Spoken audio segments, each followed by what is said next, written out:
నల్లమ్మలమ్మ వాళ్ళకి పోషించాల్సిన బాధ్యత మీ మీద ఉంటుండగా మీరు అది పక్కన పెట్టి వర్గ సమాజం వర్గ పోరాటం వైపు అడుగుడు వేయడం అన్నది ఎంతవరకు సమంజసం? వాస్తవంగా ఇది రెండు రకాల కోణాల్లో చూడాలన్నా, ఒక కోణంలో నుంచి చూస్తే కుటుంబమే ప్రధానం చేసుకొని ఆలోచించేటువంటి వాళ్ళందరికీ కూడా ఇది కరెక్ట్ కాదు అనిపిస్తుంది. కానీ సామాజిక మార్పులో భాగంగా మనం ఆలోచించినప్పుడు దాని ముందు మన కుటుంబము అనేటువంటి చాలా చిన్నది అనేది నా ఆలోచన. మీరు ఆ విధంగా అడుగులు వేయబట్టి పోలీసుల యొక్క దౌర్జన్యం అన్నీ కూడా మీ అమ్మగారు మీ అక్క చెల్లెలు అనిపించారు. పాలకులు దుర్మార్గమైన వాళ్ళు. వాళ్ళకి ఎప్పుడు కూడా వాళ్ళ కుర్చీలు పదిలంగా ఉండాలి అంటే ప్రజలు ఇట్లనే ఉండాలని కోరుకునేవాళ్ళు. ఎందుకంటే వాళ్ళ అమ్మా నాన్న వాళ్ళకి అట్లా నేర్పుతూ వచ్చింది. చంద్రబాబు నాయుడు గారి అటాక్ ప్లాన్ ఎవరిది, సూత్రధారులు ఎవరు? చంద్రబాబు నాయుడు గారు చాలా కిరాతకంగా మొత్తం పార్టీని బ్యాన్ చేసిండు. 2004 నాటి వరకు అప్పటికే 9 సంవత్సరాల కాలం పాటు కంటిన్యూగా ఉద్యమం తీవ్రమైన నిర్బంధాన్ని ప్రవేశపెడుతూ వచ్చిండు. ఈ రోజు కూడా చెప్పాలంటే నిజంగా చంద్రబాబు నాయుడు బుద్ధి రాలే. నిన్న పల్నాడు సభలో మాట్లాడుతున్నాడు. ఖచ్చితంగా ఆయన మీద యాక్షన్ చేయాలని చెప్పేసి అది సెంట్రల్ కమిటీ తీర్మానం. సెంట్రల్ కమిటీ నిర్ణయం ఎప్పుడు తీసుకుంది? ఎన్ని రోజులు రెక్కీ చేస్తే ఆ కార్యక్రమం స్టార్ట్ అయింది? అలిపిరినే బేస్ చేసుకొని 6 నెలల ముందు చంద్రబాబు ఏదో చెప్తున్నాడు, నేను బుల్లెట్ దేవుడు రక్షించినాడు అన్నని. నిజంగా 22 కానీ బ్లాస్ట్ అయితే కానువా ఏమీ మిగలదు. పార్టీలు వెళ్ళిన తర్వాత అమ్మ ఎన్కౌంటర్ కానీ మీ సహచర్యం ఎన్కౌంటర్, ఈ రెండు మీకు ఏ విధంగా గుర్తుండిపోతాయి?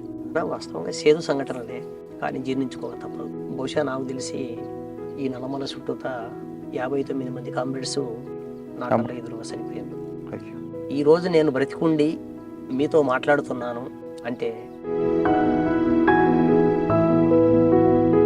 కానీ రియల్గా హీరోలము మేం కాదు, వాళ్ళు. వాళ్ళ వీరత్వం లేకపోతే మేముండే వాళ్ళం కాదు.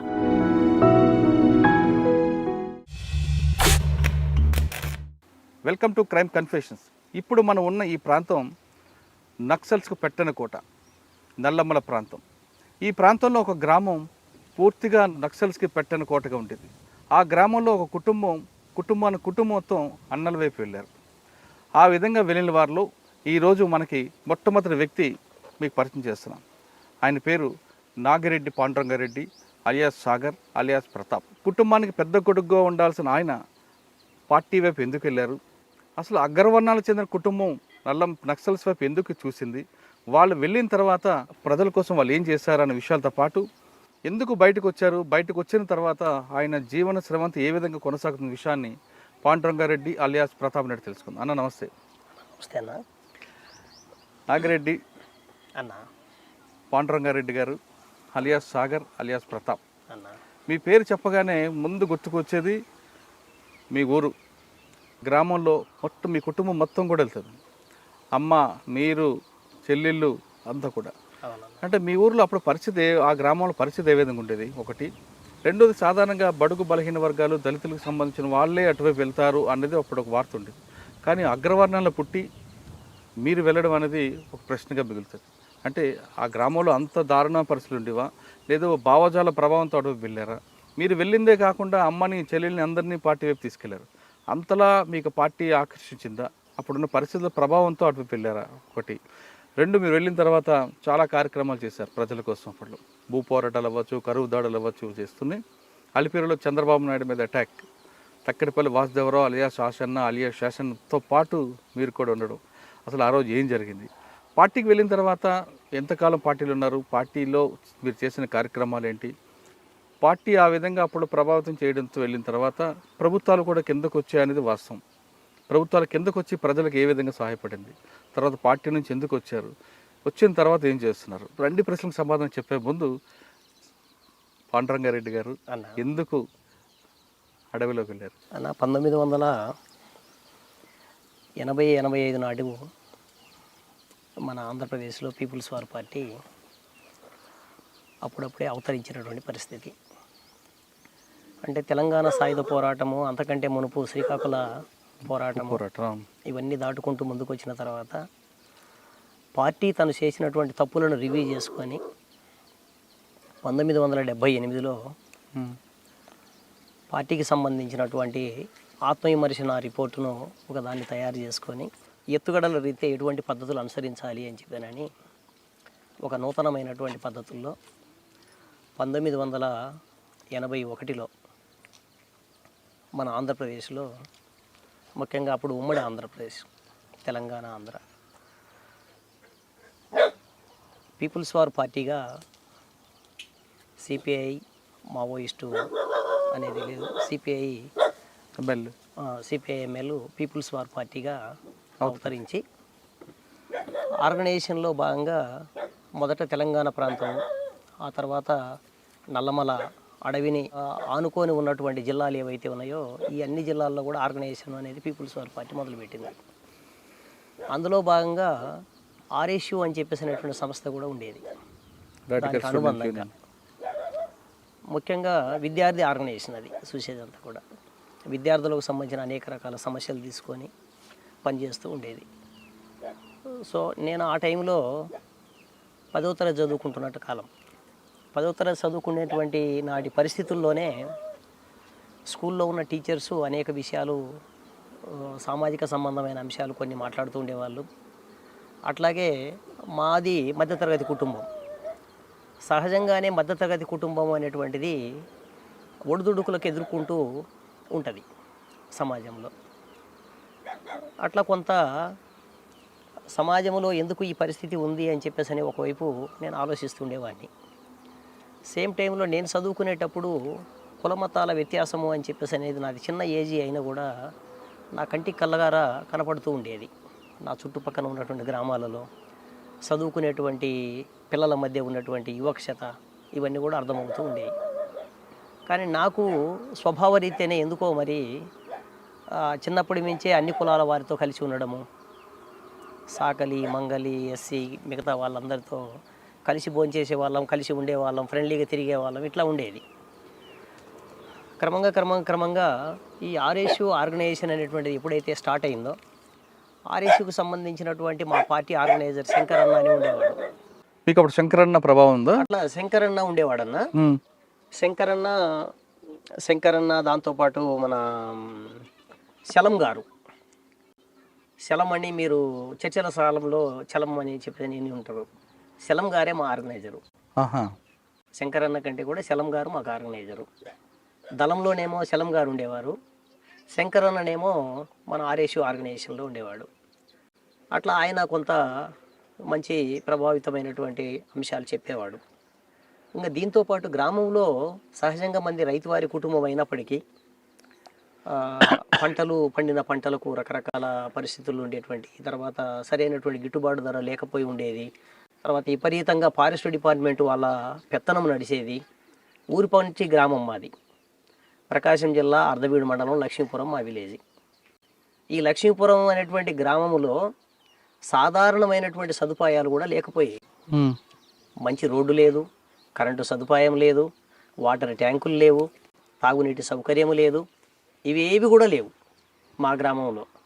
బహుశా అప్పటికి ఆ గ్రామ నిర్మాణం జరిగి ఒక 70 సంవత్సరాలు 60 సంవత్సరాల కాలం గడిచి ఉంటుంది. అంటే ఈరోజు ప్రభుత్వాలు చాలా రకాలుగా చెప్పుకుంటున్నాయి, మేము అభివృద్ధి పదంలో నడిపిస్తున్నాం మొత్తం రాష్ట్రాల దేశ ప్రజలని. నిజంగా అటువంటి సదుపాయాలు ఏవి కూడా మా గ్రామంలో ఉండేవి కావు. సరే, ఈ పరిస్థితుల్లో నక్సలైట్ పార్టీకి సంబంధించిన ఒక ఆల్టర్నేటివ్ నిర్మాణంగా ఒక పక్కన నేను చదువుకునేటప్పుడు విద్యార్థి ఆర్గనైజేషన్లో ఉండేవాడిని, సేమ్ టైంలో గ్రామంలో కూడా నేను గ్రామంలోకి వెళ్ళినప్పుడు దళాలు కలిసేది. ప్రభావం బాగా పడింది. ఇంకా అట్లా మేము గ్రామంలో ఉన్నప్పుడు గ్రామం నిర్మాణంలో మొత్తం జనాలందరితో సమావేశం వేసేవాళ్ళు. పనులు వచ్చి ప్రాథమిక దశలో మా అమ్మ వ్యతిరేకించింది. అన్నలమ్మడి పోతే ఎట్లా రా, వద్దు, అట్లా వద్దు, ఏదనంటే నువ్వు ఇంటి దగ్గర తిండి పెట్టు, ఏదో సహకరించు తప్ప, కానీ మనం అన్నలమ్మడి వద్దు అనేటువంటి యాంగిల్లో ఉండేది. అయితే నిదానం మీద ఈ ఫారెస్ట్ డిపార్ట్మెంట్ వాళ్ళ సమస్యలు తీసుకొని ఎప్పుడైతే పరిష్కరించడం అనేది అన్నలు చేయడం మొదలుపెట్టినరో, కాలక్రమంలో ఆ చుట్టుపక్కల గ్రామాలన్నీ కూడా అన్నలకు బాగా దగ్గర అవుతూ వచ్చినాయి. ఎందుకంటే రైతువారీగా రైతులందరూ కూడా అడవి మీద ఆధారపడి ఏదో చిన్నదో పెద్దదో కర్రలు తెచ్చుకునేవాళ్ళు, గొర్రెలు మేకలు మేపుకునే వాళ్ళంతా కూడా అడవి మీద ఆధారపడి బతికేవాళ్ళు. అట్లాగే గిట్టుబాటు సమస్యలు ఏదన్నా ఉన్నప్పుడు కూడా అన్నలో చెప్పుకునేవాళ్ళు. అట్లా ప్రాథమికంగా చిన్న సమస్యల దగ్గర నుంచి మొదలుపెట్టి గ్రామానికి సంబంధించిన ఉమ్మడి సమస్యలు కూడా అన్నల నాయకత్వంలో, ఆ ఆర్గనైజేషన్ నాయకత్వంలో సమస్యలు పరిష్కరించబడుతూ ఉండేవి. సో ఆ సమయంలో నా మనసు నాకేదో ప్రత్యక్షంగా నేను ఎదుర్కొంటున్న సమస్య అని చెప్పేసి అనేటువంటి కోణంలో నాకేమీ లేకపోయినప్పటికీ సమాజంలో ఒక మార్పు అనేటువంటి దాన్ని అన్నలు కోరుకుంటున్నారు. కాబట్టి ఈ మార్పు అనేటువంటిది అవసరమే కదా, వాళ్ళు చేస్తున్న పోరాటాలు న్యాయమే కదా అనేటువంటి ఆలోచన నా మనసుకు తట్టింది. అటువైపు అడుగులు వేసిందా? అటువైపు కాలక్రమంలో నిదానం మీద అడుగులు వేస్తూ. కానీ అన్న మీకు ఒక ప్రశ్న. అన్న మీకు అటువైపు వెళ్తున్నప్పుడు మీ అమ్మగారు ఒక మాట చెప్పారు, అన్న మన కుటుంబం మన పరిస్థితి చూడు, అటు కాదు వెళ్ళాల్సిందని. అవునన్న. ఇంటికి పెద్ద కొడుకుగా అవును. మీకు నాన్నగారు కొంచెం పరిస్థితి బాగాలేనప్పుడు ఇంటికి పెద్ద కొడుకు మీకు ఒక పెద్ద బాధ్యత ఉంది. అవును. ముగ్గురు అక్క చెల్లెళ్ళు, అమ్మ, వాళ్ళకి పోషించాల్సిన బాధ్యత మీ మీద ఉంటుండగా మీరు అది పక్కన పెట్టి వర్గ సమాజం, వర్గ పోరాటం వైపు అడుగుడు వేయడం అన్నది ఎంతవరకు సమంజసం అనుకోవచ్చు? వాస్తవంగా ఇది రెండు రకాల కోణాల్లో చూడాలన్నా. ఒక కోణంలో నుంచి చూస్తే కుటుంబ నేపథ్యము, కుటుంబమే ప్రధానం చేసుకొని ఆలోచించేటువంటి వాళ్ళందరికీ కూడా ఇది కరెక్ట్ కాదు అనిపిస్తుంది. కానీ ఆర్గనైజేషన్లో భాగంగా, ఒక ఉద్యమం, పెద్ద ఉద్యమంలో భాగంగా, సామాజిక మార్పులో భాగంగా మనం ఆలోచించినప్పుడు మన కుటుంబం కూడా 100 కుటుంబాలలో భాగము. దేశాలు లేదా రాష్ట్రాలు మొత్తం ప్రజలందరూ విముక్తి అవ్వాలి అనేటువంటి ఒక పెద్ద విశాలమైనటువంటి కాన్సెప్ట్ ఏదైతే ఉందో దాని ముందు మన కుటుంబము అనేటువంటి చాలా చిన్నది అనేది నా ఆలోచన. ఆ ఉద్దేశంతోనే ప్రజలందరి మార్పు కోసము, ప్రజలందరికీ సంబంధించినటువంటి జీవన మార్పు కోసం మనం కోరుకుంటూ, అంటే వాళ్ళు మారిస్తే వాళ్ళతో పాటు మన కుటుంబం కూడా కుటుంబం కూడా అంతో ఇంతో మారుతుంది కదా. అందులో నుంచి మనం చూడాలి తప్ప మనం ప్రత్యేకంగా చూడలేం కదా. అది కూడా పెద్ద కొడుకుగా పెద్ద కుటుంబాన్ని పోషించాల్సినటువంటి వ్యక్తి పక్కకు పోవడం అనేటువంటిది ఒక రకంగా ఇబ్బందికరమైన అంశమే. ఎందుకంటే మీరు వెళ్ళిన తర్వాత కుటుంబాలకు సంబంధించిన విషయాన్ని ఆలోచిస్తున్నప్పుడు తప్పు కాదను. కరెక్టే, మీ కోణంలో అది రైటే. కానీ మీరు ఆ విధంగా అడుగులు వేయబట్టి పోలీసుల యొక్క ఒత్తిడి, పోలీసుల యొక్క దౌర్జన్యం అన్నీ కూడా మీ అమ్మగారు, మీ అక్క చెల్లెలు అనిపించారు. అది రాజ్యహింసలో భాగమన్నా. పాలకులు దుర్మార్గమైన వాళ్ళు. వాళ్ళకి ఎప్పుడు కూడా వాళ్ళకు పదవులు కావాలి, కోట్ల రూపాయల డబ్బులు సంపాదించుకునేటువంటి అవకాశాలు ఉండాలి. నిరంతరం పెత్తందారులుగా గ్రామాల దగ్గర నుంచి మొదలుపెట్టి రాష్ట్ర ప్రభుత్వాల, కేంద్ర ప్రభుత్వాల వరకు వాళ్ళ స్థాయిలలో వాళ్ళు ఉండాలి. వాళ్ళ కుర్చీలు పదిలంగా ఉండాలి అంటే ప్రజలు ఇట్లనే ఉండాలని కోరుకుంటారు వాళ్ళు. ఎందుకంటే వాళ్ళ అమ్మా నాన్న వాళ్ళకి అట్లా నేర్పుతూ వచ్చిండ్రు. సో నేనేమంటానంటే, నేను ఒక్కరిని కాదు, నిజంగా విప్లవం అవసరమైనటువంటి వాళ్ళు విప్లవోద్యమంలోకి పోయి పోరాడినా కూడా రాజ్యహింస అనేది తప్పడం లేదు. ప్రభుత్వాలు అనుసరిస్తున్నటువంటి తప్పుడు పద్ధతుల్లో, దుర్మార్గమైన పద్ధతుల్లో అది ఒక భాగం. రైట్. మీరు వెళ్ళారు పార్టీలోకి, ఒక లక్ష్యం కోసం వెళ్ళారు. ఆ లక్ష్యం నెరవేరడంలో ఎన్ని సంవత్సరాలు పట్టింది? మీరు సమస్యలు చూశారు, మీరు అగ్రవర్ణాలకు చెందిన వ్యక్తి అయినా సామాన్యులు ఎలాగున్నారు, అన్ని కులాలు మీకు సమానం అంటూ భావించి వెళ్ళారు. పార్టీలో కూడా పరిస్థితి వేరేగా ఉంది. అప్పుడు కొన్ని గ్రామాల్లో అయితే పార్టీకే పెద్దపేట ఉండేది. అవునన్నా. ఆ మూమెంట్లో మీరు వెళ్ళినప్పుడు గ్రామాలకు గ్రామాలే పార్టీ ఉన్నాయి. పార్టీకి పూర్తి పట్టున్న గ్రామాలు కొన్ని వేల గ్రామాలు ఉన్నాయి. అవునన్నా. ఆ సమయంలో మీరు వెళ్ళిన తర్వాత మీరు అనుకున్న లక్ష్యం నెరవేరే దిశకు వెళ్ళారా? అన్న, నాకు తెలిసి ఈ పశ్చిమ ప్రకాశం కాదు, దేశ రాజకీయాలలో ఆంధ్రప్రదేశ్ అని చెప్పేసి అనేటువంటి ఈరోజు ఒక ప్రజాస్వామికమైనటువంటి వాతావరణం ఉన్నటువంటి రాష్ట్రంగా తయారవ్వడం వెనకాల బాంచేన్ దొర అనేటువంటి స్థితి నుంచి ప్రశ్నించడం అనేది స్టార్ట్ అయ్యి నీతో నేను కూడా సమానం అనేటువంటి స్థితికి వచ్చినటువంటి తెలంగాణ ప్రాంతం కావచ్చు, ఈరోజు పశ్చిమ ప్రకాశంలో ఉన్నటువంటి ఎస్సీ, ఎస్టీ, మిగతా మైనారిటీ సామాజిక వర్గాలను మీరు పరిశీలించిన, సెంట్రల్ ట్రైబ్స్ను మీరు పరిశీలించిన, ఈ చైతన్యం అనేటువంటిది నక్సలిజం వేసినటువంటి మొక్కే, విత్తనం. ఆ విత్తనంలో నుంచి అభివృద్ధి చెంది ఒక దశకు చేరింది. ఎందుకంటే నల్లమల చుట్టూతా చాలా రకాల పోరాటాలు తీసుకున్నాం. కూలి పెంపుదలకు సంబంధించిన పోరాటాల దగ్గర నుంచి మొదలుపెట్టి రాజ్యాధికారంలో మాకు సమభాగం కావాలి అని చెప్పి దగ్గర వరకు ప్రతి అంశం మీద మన పోరాటం నడిచింది కానీ అంత పోరాటాలతో వచ్చిన ప్రకాశం జిల్లాలోకి వచ్చిన పార్టీ అన్న. అంత త్వరగా ఎందుకు వెళ్ళిపోయిందండి మనకి? ఇక్కడ మనం అర్థం చేసుకోవాల్సింది పార్టీ ఓడిపోయింది కాదు, పార్టీ భావజాలం ఓడిపోవడం కాదు, ప్రజలు ఓడిపోయారు. రాజ్యము ప్రజలు కూడా ఓడిపోవడం కాదు. రాజ్యం అనేటువంటిది దుర్మార్గమైన పద్ధతుల్లో ఆయుధాలతోన, పోలీసు బలంతోన ఇక్కడ ఉన్నటువంటి పోరాటాలను అణిసివేసింది, ఆర్గనైజేషన్లు తాత్కాలికలు లేకుండా చేసింది. వాళ్ళు ఎత్తుగడల రీత్యా వేరు వేరు ప్రాంతాలలో ఈరోజు ఆర్గనైజేషన్ స్టార్ట్ చేసుకొని భారతదేశంలో ఒకప్పుడు నల్లమల ప్రాంతానికి పరిమితమైన ఉన్నటువంటి నక్సలైట్ పార్టీ లేదా మావోయిస్ట్ పార్టీ ఈరోజు అంతర్జాతీయంగా భారతదేశంలో అనేక ప్రాంతాలలో ఉంది. అయితే ఇది ముందడుగేస్తుందా వెనకడుగేస్తుందా, తాత్కాలికంగా బ్రేక్ పడిందా, కొంత బ్రేకు అవుట్ అవుతుందా అని చెప్పేసి అనేది మనం ఊహించి చెప్పలేము. అట్లా రెండు వర్గాల మధ్య ఒక పెద్ద యుద్ధం జరుగుతున్నప్పుడు ఈ యుద్ధంలో ఏది గెలుస్తుంది అని చెప్పేసి అంటే సాధారణంగా రాజ్యం చేతిలోనే మొత్తం ఆయుధ బలము, అంగబలము, అన్ని రకాల బలాలు ఉన్నాయి. ప్రజలు స్వతంత్రంగా వాళ్ళు ముందుకు వచ్చి ఆయుధాలు పట్టుకొని ప్రభుత్వాలకు వ్యతిరేకంగా పోరాటం చేస్తున్నటువంటి పరిస్థితి మనకు అనేక ప్రాంతాల్లో కనబడుతుంది. మన ఇండియాలో, మన ఆంధ్రప్రదేశ్లో కాదు, ఇంటర్నేషనల్గా మొత్తం అంతర్జాతీయ స్థాయిలో అనేక దేశాలలో అనేక పోరాటాలు జరుగుతున్నప్పుడు దుర్మార్గమైన ప్రభుత్వాలు అనేక పద్ధతులు అణిచివేత గురి చేస్తున్నాయి. తాత్కాలికంగా ఆ పోరాటాలు మనకి ఎక్కడ కంటికి కనపడకుండా కూడా పార్టీ అప్పుడు బుల్లెట్ ద్వారానే రాజ్యం సాధించదు పార్టీ నమ్ముతుంది, కానీ ప్రభుత్వాలు బ్యాలెట్ ద్వారా సాధించవచ్చు అంటూ ప్రభుత్వం అంటది. కానీ పార్టీ నేపాల్ లాంటి దేశంలో లాగా బ్యాలెట్ ద్వారా ఎందుకు రాకూడదు?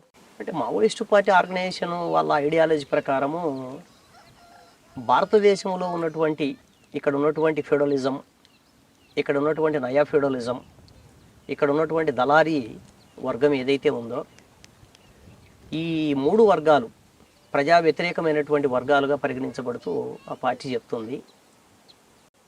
బుల్లెట్ ద్వారా కాకుండా బ్యాలెట్ ద్వారా సాధ్యం కాదు అని చెప్పేసి అనేది నక్సలైట్ పార్టీ ఇప్పటికి కూడా నమ్ముతుంది, మావోయిస్ట్ పార్టీ. కానీ దీర్ఘకాల యుద్ధం ద్వారా సాధించవచ్చు అంటూ పార్టీ అంటది.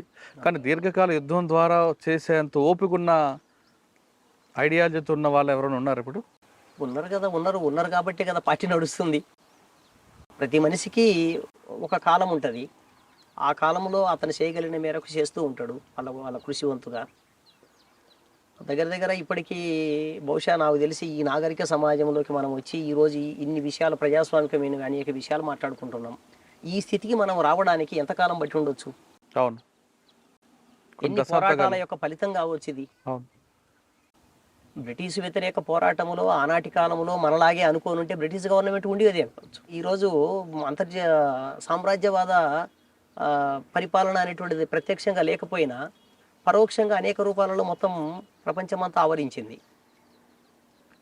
విపరీతమైనటువంటి రకరకాల పద్ధతుల్లో వేల ఎకరాల భూములను మొత్తం కబ్జా చేసేస్తా ఉన్నారు. మీరు పార్టీలోకి వెళ్ళిన తర్వాత పార్టీ ఆదేశాల మేరకు మీరు చేసిన యాక్షన్లు ఏమున్నాయండి?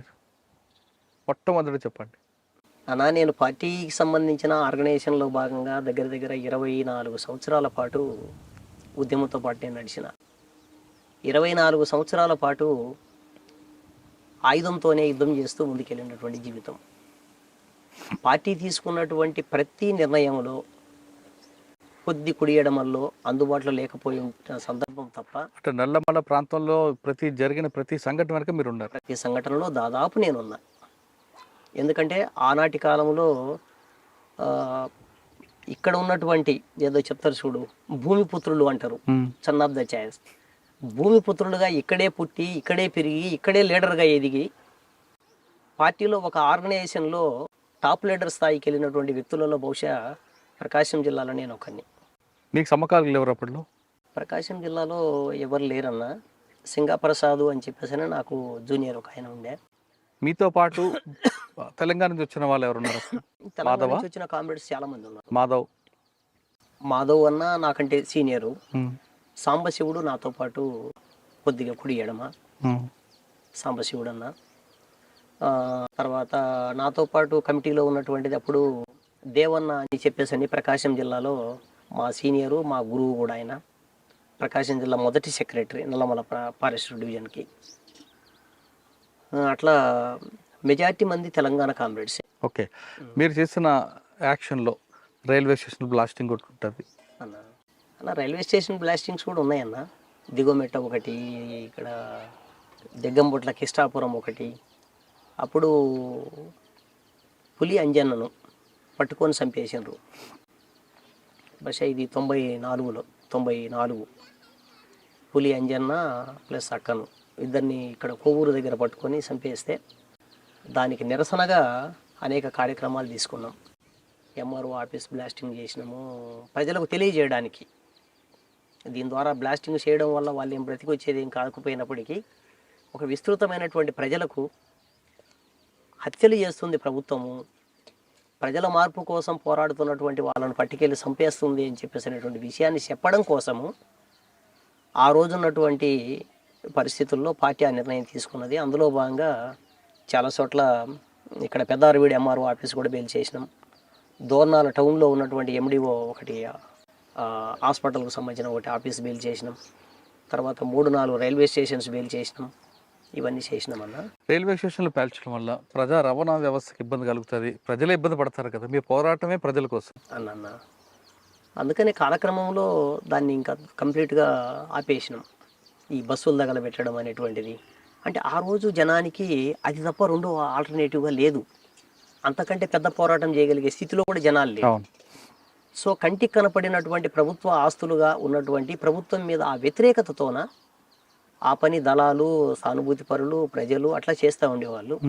అయితే తర్వాత కాలంలో మీరు చెప్పినట్లే ఈ కింద స్థాయిలో ఉన్నటువంటి వాస్తవ సమస్యను కూడా పరిశీలించి ఎక్కడ కూడా బస్సుల జోలికి కానీ, రైల్వే స్టేషన్స్ జోలికి కానీ, రైళ్ళ జోలికి కానీ ప్రజా రవాణాకి ఎటువంటి ఇబ్బంది కలగకుండా ప్రజా రవాణాలో భాగమైనటువంటి ఏ ఒక్క దాన్ని కూడా యంత్రాన్ని కూడా తగలబెట్టవద్దు అనేటువంటి పార్టీ నిషేధిస్తూ బ్యాన్ చేస్తే కింద తీసుకొచ్చింది.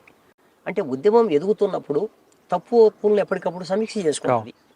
ఈ సమీక్ష చేసుకోవడంలో భాగంగా ప్రజలకు ఇబ్బందికరమైనటువంటి అంశాల పట్ల చాలా జాగ్రత్తతో ఉండాలి అని చెప్పేసి అనేది డైరెక్షన్ చేస్తూ పార్టీ తీసుకొచ్చింది. అన్న మీరు 24 సంవత్సరాల పార్టీలో ఉన్నారు. నల్లమల ప్రాంతం మీకు పెట్టని కోట, మీ పుట్టిన పెరిగిన ఊరు. ఎస్ అవునన్నా. మీరు వెళ్ళేసరికి కొన్ని సమస్యలు ఉన్నాయి, పార్టీలో ఉన్నాయి, ప్రజలకు ఉన్నాయి. మీకు గుర్తుండిపోయిన ఒక మంచి సంఘటన చెప్పండి. ప్రజల కోసం పార్టీ ద్వారా ఈ పని చేసి పెట్టానని. అంటే భూ పంపిణీ అవ్వచ్చు, కరువు దాడి అవ్వచ్చు, లేదా ప్రజల్లో అక్కడ ఉన్న చెంచుల్లో రాజకీయ చైతన్యం కల్పించవచ్చు. అవునన్నా. అన్న స్వయంగా నా నాయకత్వంలో దోర్నాల మండలం వైసిర్లోపల్లి, అట్లాగే తమ్మడపల్లి, కర్నూలు జిల్లా ఎల్లావత్తుల, తర్వాత మనకు మహానంది మండలంలో కొన్ని గ్రామాలు, తర్వాత ఇప్పుడు మన ఆత్మకూరు ప్రాంతం ఏదైతే ఉందో ఆత్మకూరు ప్రాంతంలో గండిచెరువు అని చెప్పని ఉంటుంది. ఆ గూడెము దాని అంచుల్లో ఉన్నటువంటి గ్రామాలలో దగ్గర నాకు తెలిసి ఈ పార్టీ నాయకత్వంలో 1200 ఎకరాల భూమిని మనం పంపిణీ చేసినాం జనానికి. పట్టాలు లేకుండా పంపిణీ చేసే ఉపయోగం ఉందండి. అధికారులను పిలిపించి పట్టా కూడా ఇప్పించినాం. వాస్తవంగా ఇది కొద్దిగా విరుద్ధమైన అంశాలు ఇవి. పట్టా లేకపోతే ప్రజలకు అది ఉపయోగపడినప్పుడు నువ్వు పంచి లాభం ఏముంది అనేటువంటిది వాస్తవమే.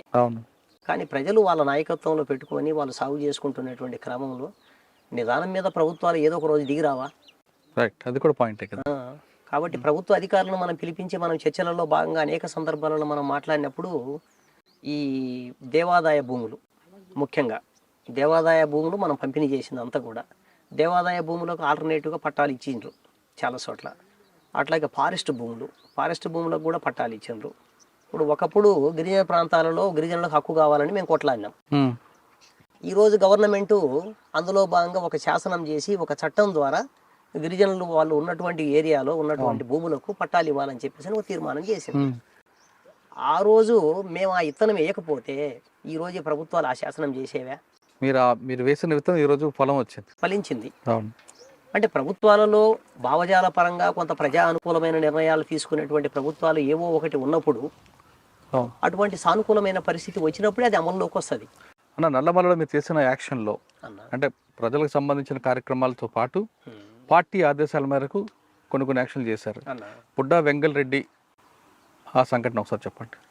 కర్నూలు ఫస్ట్ మీ యాక్షన్ అక్కడి నుంచి స్టార్ట్ అయింది కదా. అవునన్నా. అన్న బుడ్డా వెంగళ రెడ్డి అంటే కర్నూలు జిల్లా, మనకు ఆత్మకూరు నియోజకవర్గం, ఇంకా శ్రీశైలం నియోజకవర్గం కూడా అది పాములపాడు మండలం వేంపెంట. ఈ వేంపెంట అనేటువంటి గ్రామంలో ఉన్నటువంటి పోరాటాలతో సంబంధం లేకుండా, ఆ చుట్టుపక్కల జరిగినటువంటి ప్రజా పోరాటాలతో సంబంధం లేకుండా బుడ్డా వెంగళ రెడ్డికి సంబంధించినటువంటి యాక్షన్ను మనం మాట్లాడుకోలేము. బహుశా మన ఆర్గనైజేషన్ పుట్టిన దగ్గర నుంచి కంటే ముందు భాగం నుంచే వాళ్ళది ఫ్యాక్షన్ ఫ్యామిలీ. దీనికి ఒక ఉదాహరణ వాళ్ళు ఏం చెప్తారు అని చెప్పానంటే, ఏ గ్రామంలోనైనా వాళ్ళకు వ్యతిరేకంగా మాట్లాడితే వాడిని చంపడం, తీసుకెళ్ళి ఆ ఏట్లో పడేయడం. నందికొట్కూరు ఏరియా కావని ఇక్కడ కానీ, అక్కడేమో శేషానారెడ్డి వాళ్ళు, ఇక్కడేమో ఇల్లు, ఇట్లా నడుస్తూ ఉండేది. అయితే ఎప్పుడైతే పార్టీ ఆర్గనైజేషన్ బిల్డప్ అవుతూ వచ్చిందో అనేక విషయాలలో పార్టీ ఛాలెంజ్గానే నిలబడింది. అందులో వాళ్ళకు బాగా ఇబ్బందికరమైనటువంటి అంశం గ్రామ కాట. కర్నూలు జిల్లాలో మసూలు అంటారు, అంటే ఇప్పుడు మొత్తం పంట చేతికి వచ్చేటువంటి సమయం. ఈ పంట చేతికి వచ్చినటువంటి సమయంలో ఈ మసూలును అమ్ముకుంటారు.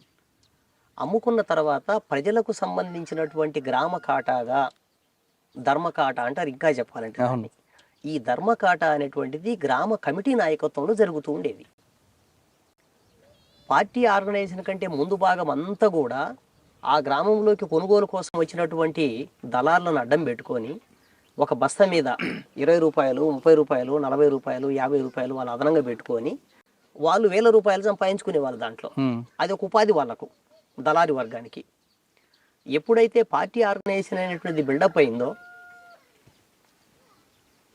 ఆర్థిక సమస్య, సాంఘిక సమస్య, దీంతో పాటుగా రాజకీయ సమస్య, ఇక్కడ 2 అంశాలు ఉన్నాయి. ఈ రాజకీయ సమస్య అనేటువంటిది ఆధిపత్యానికి సంబంధించిన అంశం. గ్రామ కాటాగానో 50 రూపాయల డబ్బులుగానో చూడకూడదు దాన్ని మనం ఇక్కడ. వాళ్ళ నాయకత్వంలో జరుగుతున్నటువంటి మసూలుకు సంబంధించినటువంటిది ఏదైతే తూకము కాటా ఉందో దీన్ని తిరస్కరించి ఆల్టర్నేటివ్గా మన సంఘ నిర్మాణం ఏర్పాటు చేసింది. ఓకే. అట్లా ప్రతి గ్రామంలో బహుశా నాకు తెలిసి ఆత్మకూరు దగ్గర నుంచి మొదలుపెట్టి ఆళ్ళగడ్డ వరకు మన ఈ నల్లమల ప్రాంతానికి ఆనుకొని ఉన్నటువంటి మైదాన ప్రాంతంగా ఉన్నటువంటి కర్నూలు జిల్లాలో ప్రతి గ్రామంలో, మనకు బలం ఉన్నటువంటి ప్రతి గ్రామంలో ఈ సిస్టమ్ మనం ప్రైవేట్ చేసినాం. కొన్ని గ్రామాలలో మనమే చొరవ చేసి మనకు సంబంధించినటువంటి వాళ్ళ ద్వారా అప్పట్లో 50,000, 60,000 ఉండేది. ఈరోజు 1,00,000, 2,00,000 ఉంది ఇప్పుడు ఆ కాట. ఆ కాటాలు తీసుకొచ్చి డిజిటల్ కాటాను మనమే పెట్టాం. పార్టీ పెట్టింది. దానికన్నా వ్యతిరేకించారా? దీన్ని వాళ్ళు వ్యతిరేకించడం స్టార్ట్ చేసిండ్రు. వ్యతిరేకించాక మరి మీరు వార్నింగ్ ఇచ్చారా? వార్నింగులు అయిపోయినాయి, రకరకాల రూపం తీసుకున్నది. చివరికి మన వాళ్ళ మీద దాడులు చేయడం స్టార్ట్ చేసిండ్రు. దాడులు వాళ్ళే చేస్తారు, పోలీస్ స్టేషన్ పోయి కేసు వాళ్ళే పెడతారు, తిరిగి మళ్ళీ మన వాళ్ళను తీసుకుపోయి అరెస్ట్ కూడా చేపిస్తారు. ఓకే. ఎందుకంటే పోలీసులతోన అవినాభ సంబంధం ఉండేది వాళ్ళకే. ఇంకా చెప్పాలంటే ఒక ఫోన్ కాల్ కొడితే శేషానారెడ్డి ఎత్తాడు, లేకపోతే బుడ్డా వెంగళ రెడ్డి ఎత్తాడు, డైరెక్ట్గా ఇంకెవడైనా బలుకుతాడు వాళ్ళకు. ఆనాడు ఉన్న పరిస్థితి అది. ఇంకో పక్కన ప్రతిపక్ష స్థానంలో ఉన్నటువంటి ప్రతాప్ రెడ్డి ఏమో ఏమి చేయలేని పరిస్థితి. ఆయన మినిస్టర్ కూడా పనిచేసిండు లాస్ట్ టైం రాజశేఖర రెడ్డి గారి గవర్నమెంట్. ఏరాస్ ప్రతాప్ రెడ్డి గారు ప్రతిపక్షంలో చూస్తూ గుడ్లు అప్పగించి ఉంటాడే తప్ప అండు ఆ అండు, ఇది నిజము అండు, కరెక్టు అండు, తప్పు అండు, ఒప్పు అండు. సరే, ఈ పరిస్థితుల్లో మనము మనదైనటువంటి పద్ధతుల్లో ఆర్గనైజేషన్లో భాగంగా, మన పోరాటంలో భాగంగా, మన ఉద్యమంలో భాగంగా, రాజ్యాధికారంలో భాగంగా చెప్పాలంటే గ్రామ రాజ్యాధికారం అనేటువంటిది ప్రజలు స్వయంగా అనుభవించినటువంటి రోజులు అవి. ఆ సందర్భంలో మనకు బుడ్డా వెంకటరెడ్డి గారికి మధ్యన బాగా కాంట్రవర్షియల్గా మారింది. ఆయన అనేక చోట్ల దాడులు చేపించిండు. ఇది ఉండి పెద్దదైపోతే ఎటువంటి ప్రమాదం దారి తీస్తుందో అని చెప్పేసిన దాన్ని చాలా ముందు నుంచి వాళ్ళు గమనిస్తూ వస్తున్నారు. రాయలసీమలో ఉన్న ప్రత్యేకత ఏంటంటే ప్రతి చిన్న విషయాన్ని చాలా జాగ్రత్తగా గమనిస్తారు. సో అట్లా బుడ్డా వెంగళ రెడ్డి వేంపెంటను ఆధారం చేసుకొని వేంపెంటలో మన వాళ్ళ మీద దాడి చేయించటం, ఆ తర్వాత ఈ దాడులకు కారణమైనటువంటి బొమ్మని శివయ్యను మన దళం పోయి చంపడం, దీన్ని బేస్ చేసుకొని మళ్ళీ దాడి చేయించటం, 8 మందిని కిరాతకంగా నరికి చంపడం ఇట్లా చేసుకుంటూ వచ్చిండు. ఇంకా అనేక గ్రామాలలో వాళ్ళ వర్గాన్ని ప్రోత్సహించడం. నల్లమలలో మొట్టమొదటి దాడి బుడ్డా వెంకటరెడ్డి. బుడ్డా వెంకటరెడ్డి అన్న. దాని తర్వాత నక్సల్స్ అంటే భయం వచ్చింది అనుకుంటారా? నక్సల్స్ అంటే రాజకీయ నాయకులలో ఒక రకంగా నిజంగా చెప్పాలంటే వణుకు స్టార్ట్ అయింది. చాలా గ్రామాలలో నుంచి రాజకీయ నాయకులంతా బయటికి వెళ్ళిపోయి అయితే కర్నూలు లేకపోతే మెజార్టీగా హైదరాబాద్ చేరేవాళ్ళు. వీళ్ళంతా కూడా హైదరాబాద్ నుంచి ఫోన్ల ద్వారా నడిపించేవాళ్ళు రాజకీయం అంతా. లేదనుకుంటే పట్టణాల్లోకి వచ్చి పట్టణాల్లో మకాం వేసి లాడ్జీలలో ఉండి అక్కడి విలవనొప్పు కొడతా వాళ్ళ అనుచరులను. కానీ అప్పట్లో ఒక వార్త, బుడ్డా వెంకటరెడ్డి హత్య తర్వాత మావోయిస్ట్ పార్టీ అంటే అప్పుడు నక్సల్స్ అదొక భయం క్రియేట్ చేసి ఫ్యాక్షనిస్టులను కూడా బెదిరించి డబ్బులు వసూలు చేసుకునేవారు అన్నది ఒక వార్త ఉంది. తప్పు, ఘంటాపదంగా ఖండించగలం దాన్ని. ఏ రోజు కూడా ఏ ఫ్యాక్షనిస్టును కూడా నక్సలైట్ పార్టీ డబ్బులు డిమాండ్ చేసిన పాపాన పోలేదు. కాంట్రాక్టర్లు తప్పు. అది కాంట్రాక్టర్ల దగ్గర ముక్కుబిండి వసూలు చేస్తాం. కాంట్రాక్టర్లు అనేటువంటి వాళ్ళు అడవిలోకి వచ్చి అడవి సంపదను తీసుకుపోతున్నారు, బయటికి లక్షల రూపాయలు సంపాదిస్తున్నారు. సో అందులో భాగంగా ఒక పక్కన కూలీ రేట్లు పెంచుతాం అంటే కాంట్రాక్టర్లు మాత్రం బెదిరించేవారు. బెదిరింపు అనేటువంటి దాని అర్థం కంటే కూడా ఇంకా దాన్ని ఏ అర్థంలో మీరు మాట్లాడతారనేటువంటి దాన్ని పక్కన పెడితే ముక్కుపండి వసూలు చేసేవారు. ఒక రకంగా చెప్పాలంటే వాళ్ళకు ఘంటాపదంగానే చెప్పేవాళ్ళం, ఇది పార్టీ పన్ను కట్టాలి, పార్టీ కోసం ఇది అవసరము ఆర్గనైజేషన్లో భాగంగా అని అర్థం చేయించే వాళ్ళకి అర్థం చేయించే వాళ్ళము. గట్టిగా డిమాండ్ చేయాల్సి వచ్చిన అర్థం కాని వాళ్ళకి అర్థం చేయించే వాళ్ళం. ఇంకొక రూపాలలో ప్రజలు ఏం చేయాలో వాళ్ళకి తెలుసు, వాళ్ళు దాన్ని తగ్గట్టు చేస్తారు. అన్న, బుడ్డా వెంకటరెడ్డి హత్య తర్వాత అన్న మీరు చేసిన మరో పెద్ద ఆపరేషన్ చెప్పండి. అదే నేను ఇందాకనే చెప్పినానన్న, నల్లమల చుట్టూతా పార్టీ తీసుకున్నటువంటి సాధారణంగా ప్రతి నిర్ణయంలో ఏదో ఒక రూపంలో నేను ఉంటూ వచ్చాను. ఓకే, నల్లమల దాటిన తర్వాత శేషాచలం అడవులు, అలిపిరి, చంద్రబాబు నాయుడు గారి అటాక్ ప్లాన్ ఎవరిది, పాత్ర ఎవరిది, సూత్రధారులు ఎవరు? సాధారణంగా పోలీసులు చెప్పేది అప్పట్లో శేషన్నతో పాటు మీరున్నారనేది. అసలు వాస్తవంగా ఆ రోజు ఏం జరిగిందండి? చంద్రబాబు నాయుడు గారు చాలా కిరాతకంగా మొత్తం పార్టీనే బ్యాన్ చేసిండు. ఎందుకంటే ఏదైనా ఒక సంఘటనకు ఒక నేపథ్యం ఉంటుంది. సో అందులో భాగంగానే 2004 నాటి వరకు అప్పటికే 9 సంవత్సరాల కాలం పాటు కంటిన్యూగా ఉద్యమం మీద తీవ్రమైన నిర్బంధాన్ని ప్రవేశపెడుతూ వచ్చిండు. ఈ రోజు కూడా చెప్పాలంటే నిజంగా చంద్రబాబు నాయుడు బుద్ధి రాలే. నిన్న పల్నాడు సభలో మాట్లాడుతున్నాడు, తీవ్రవాదులను అణిసివేసిన చరిత్ర పార్టీకి ఉంది అని. అసలు తీవ్రవాద సమస్యని, నక్సలైట్ సమస్యను ఈ రోజుకు కూడా చంద్రబాబు నాయుడు గారు శాంతి భద్రతల సమస్యగా చూస్తున్నాడు తప్ప సామాజిక, ఆర్థిక, రాజకీయ సమస్యగా దీన్ని పరిగణించటం లేదా. తీవ్రవాదులు వేరు, నక్సల్స్ వేరు కదా. అంటే ఆయన లెక్కల్లో తీవ్రవాదులు అంటే నక్సలైట్లే. ఆయన పదంలో, ఆయన అంతరార్థంలో, మనసులోని మాట తీవ్రవాదులు అంటే నక్సల్స్ అనే. నక్సల్స్ అనేది ట్రీట్ చేయడంలే ఆయన. నక్సల్స్ అనేది శాంతి భద్రతల సమస్య కాదు కదా. సమస్య కాదు, శాంతి భద్రతల సమస్య కానే కాదు. అదే మనం చెప్తుంది. రాజశేఖర రెడ్డి గారు అధికారంలోకి వచ్చిన తర్వాత నక్సలైట్ సమస్య సామాజిక సమస్య అన్నాడు. సామాజిక సమస్య నేను పరిష్కరిస్తాను అన్నాడు.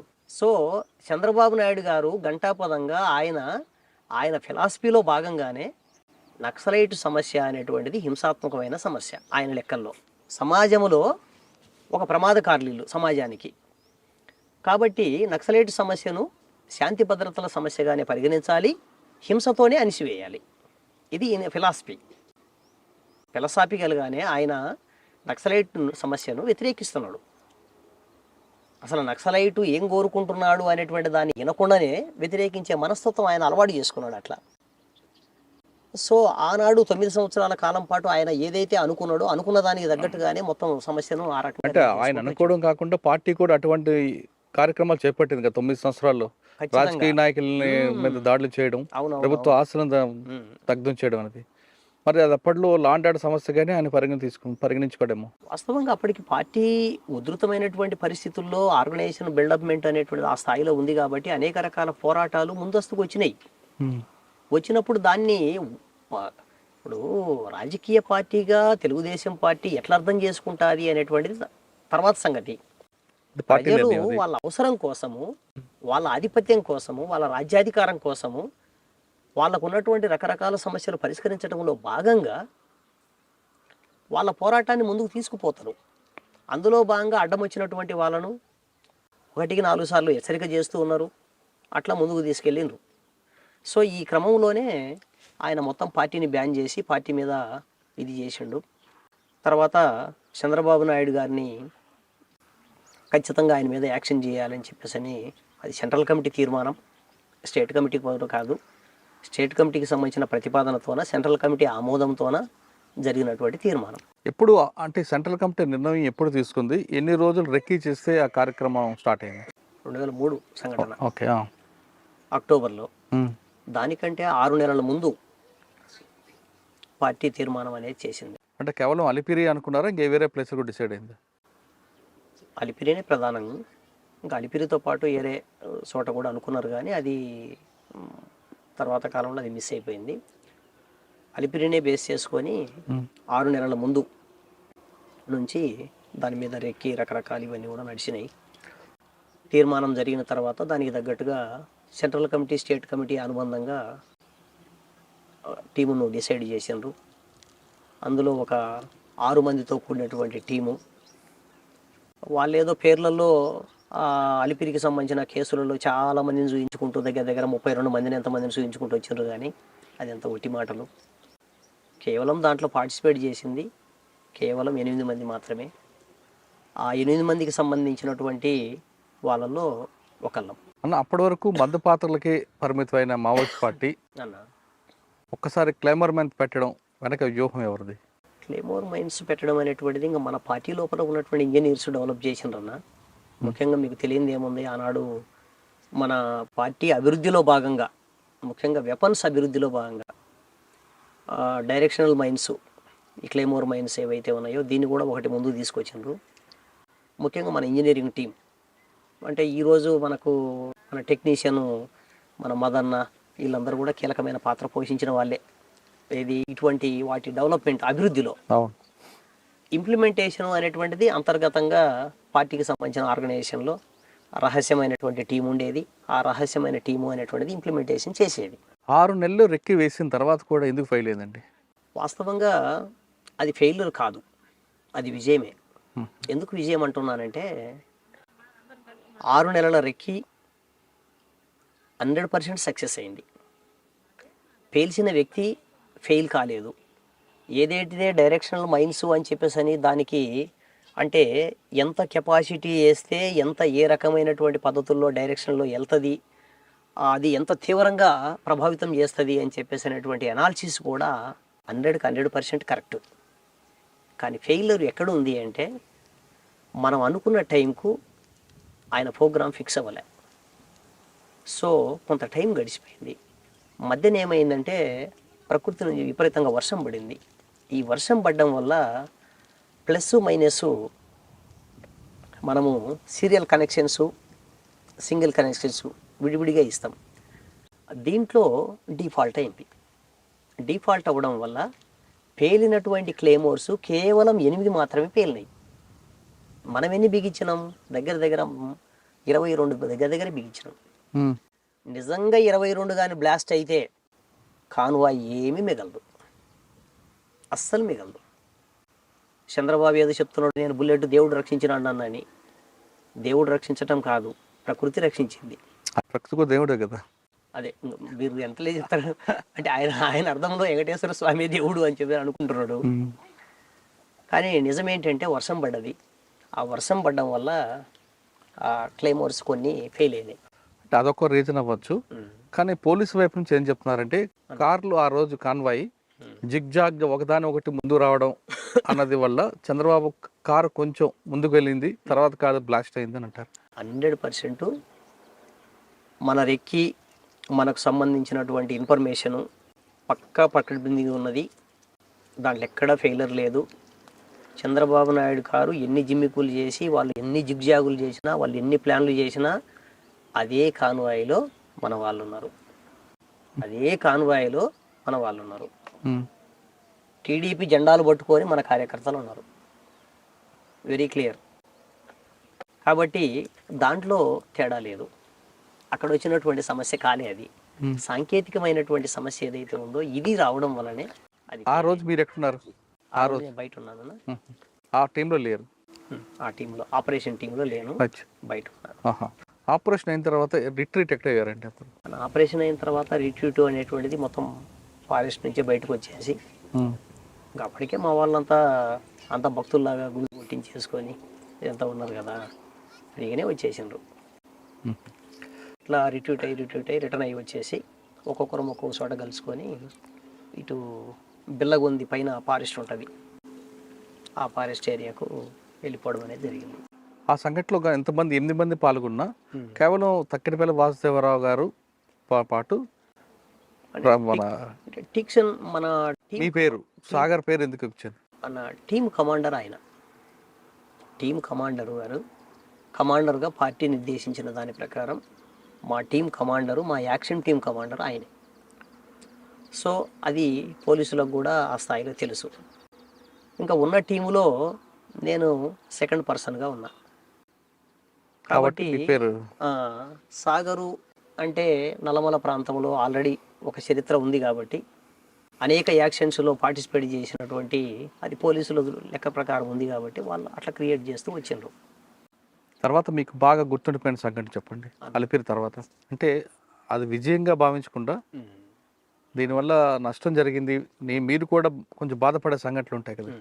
బాధపడే సంఘటనలు ఇంకా ఎన్కౌంటర్లో జరిగినప్పుడు, ఎక్స్చేంజ్ ఆఫ్ ఫైరింగ్స్ జరిగినప్పుడు చాలామంది కామ్రేడ్స్ని పోగొట్టుకున్నాం. పార్టీ చివరి దశలో చాలా ఇబ్బంది పడ్డాం వాస్తవంగా. అంటే 2006 వచ్చేసరికల్లా పార్టీ ఆర్గనైజేషను చాలా కుదించబడ్డది. అప్పటికి నల్లమల ప్రాంతంలో ఉన్నటువంటి ముఖ్యమైన నాయకత్వాన్ని అంతా ఈ ప్రాంతాన్ని రక్షించుకోవడంలో భాగంగా, ఎందుకంటే విపరీతమైన దాడులు స్టార్ట్ అయినాయి. ఇక్కడ ఉన్నటువంటి టెరైను, ఇక్కడ ఉన్నటువంటి పరిస్థితులు అనుకూలించే పరిస్థితులుగా కనపడలేదు. అణువు జల్లెడబట్టేటువంటి పరిస్థితి ఇంకొక పక్కన స్టార్ట్ అయింది.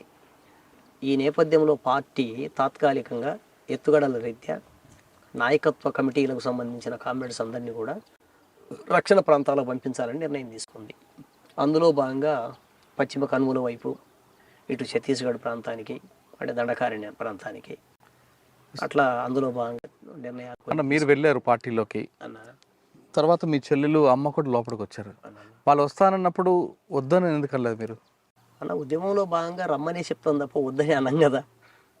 సరే వెళ్ళారు, వాళ్ళు కూడా వచ్చారు. వద్దని చెప్పాలి అనేటువంటి ఆలోచన ఎందుకో నా మనసుకి ఎప్పుడు అనిపించలేదు.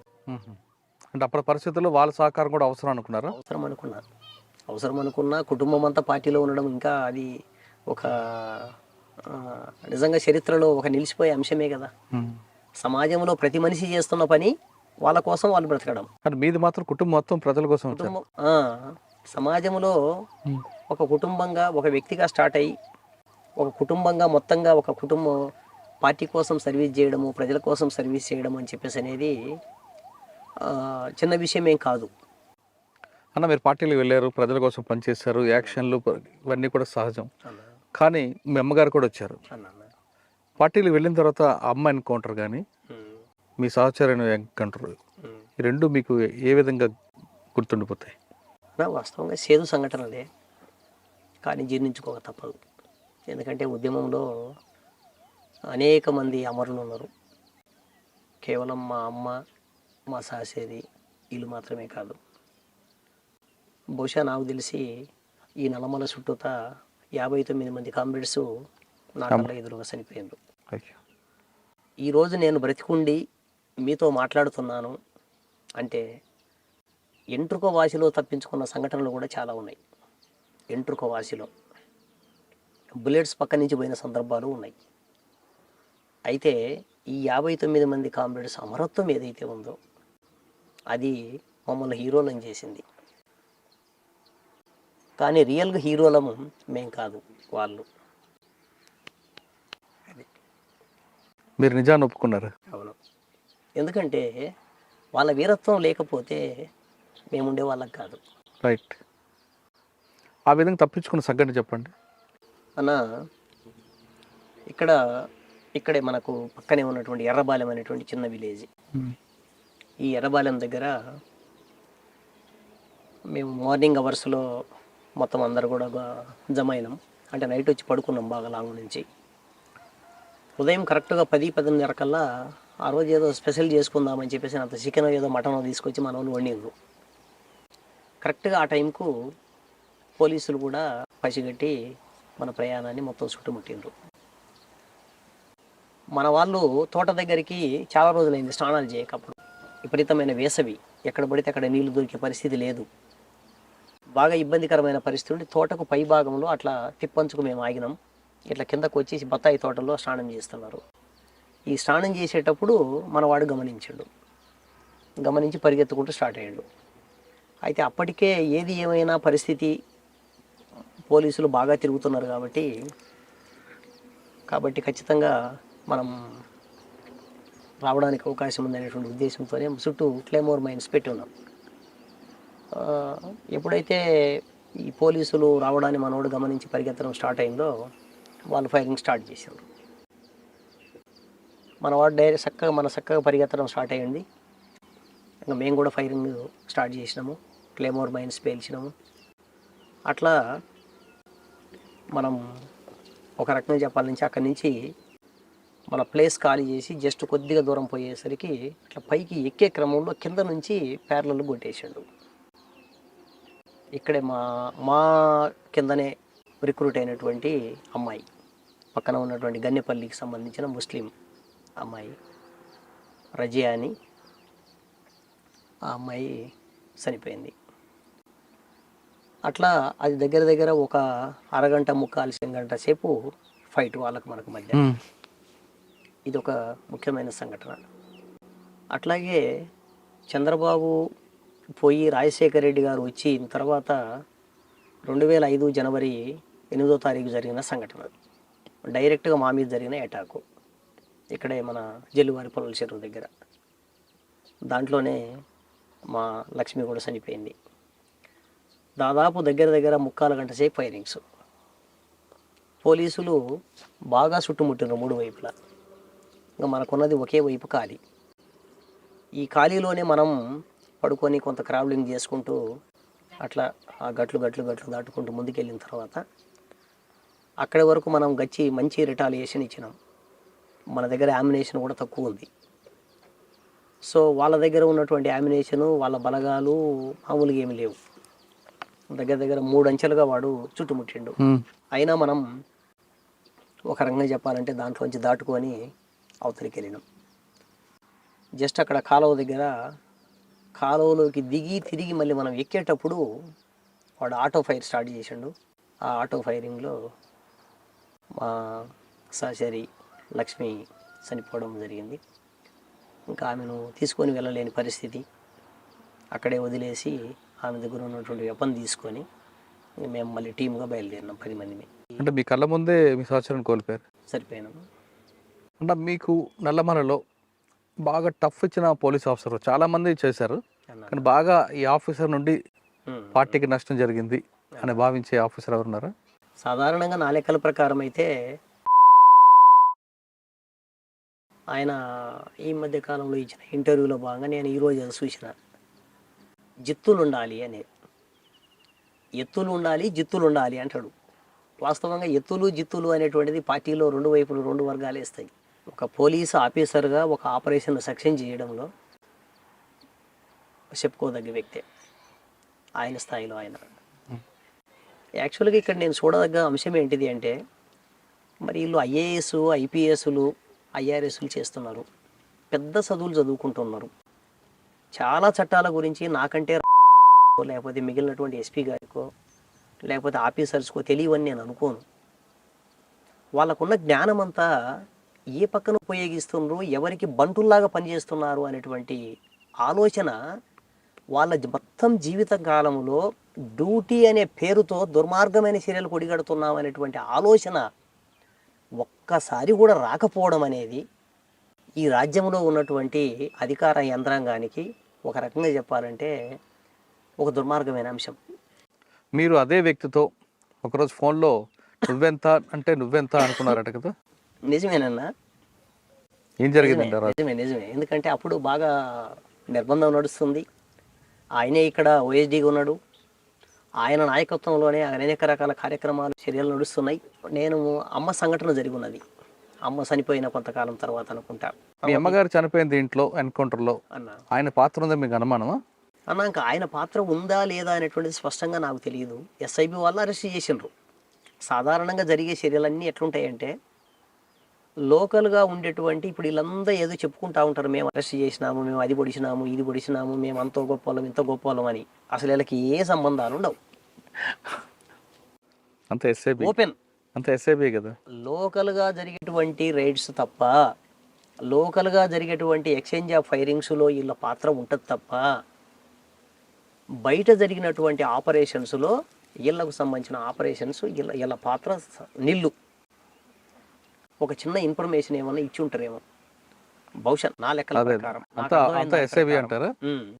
కంప్లీట్గా ఎస్ఐబి నాయకత్వంలోనే అమ్మ ఇక్కడ ఎన్కౌంటర్ జరగడం, ఎన్కౌంటర్లో గాయపడడం, మేము అనంతపూర్ ఒక మిత్రుడి దగ్గరికి పంపించడం, అక్కడ ఒక 3 నెలలు 4 నెలలు రెస్ట్ తీసుకోవడం, తిరిగి మళ్ళీ ఆమె దళం దగ్గరికి వచ్చేటువంటి క్రమంలో జరిగినటువంటి సంఘటన అది.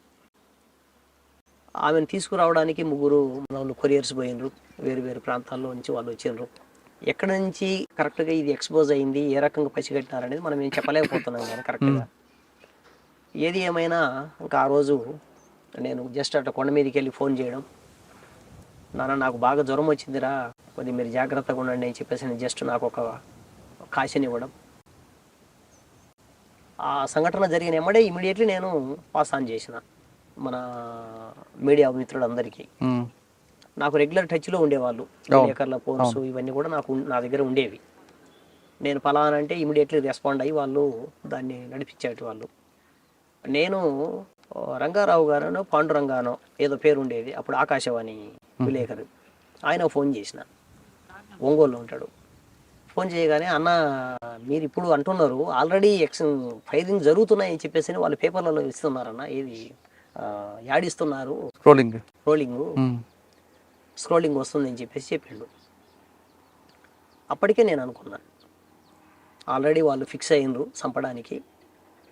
సో ఇప్పుడు మనం చేయడం వల్ల వెంటనే ఆగేదేం కాదు, కానీ ప్రచారమైన మనం ఫస్ట్ స్టార్ట్ చేద్దామని మిత్రులందరికీ అనేక మంది ఫోన్లు కొడుతూ వచ్చిన. ఇంకా వాళ్ళందరికీ ఫోన్లు కొట్టి ఇదంతా కూడా అయిపోయిన తర్వాత మరుసటి రోజు మార్నింగ్ కల్లా మనకు విషయం అర్థమైంది.